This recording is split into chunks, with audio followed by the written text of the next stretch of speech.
যারা বিদেশ ভ্রমণ করেন বা করতে যাচ্ছেন, এই টিপসটা তাদের জন্যে।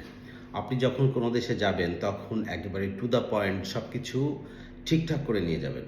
তার মানে আপনি কয়দিন থাকবেন সেই দেশে এবং সেখানে যেয়ে কোন হোটেলে বা আপনার অ্যাকোমোডেশন ফ্যাসিলিটি কী, আপনি কবে ফিরে আসবেন, সে সম্পর্কে আপনি একেবারে সম্যক ধারণা নিয়ে আপনি সেই দেশে আ যাওয়ার প্রস্তুতি নিবেন।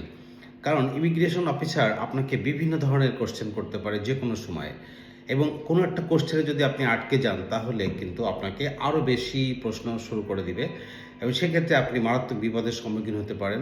আপনাকে আ দেশে ফেরত পাঠিয়ে দিতে পারে। আপনাকে মারাত্মক হ্যারাসমেন্টের মধ্যে ফেলতে পারে। তাই আপনি যখন যে দেশে যান না কেন, যতবার যান না কেন, ততবারই আপনি পরিপূর্ণ প্রস্তুতি নিয়ে যাবেন। ধন্যবাদ।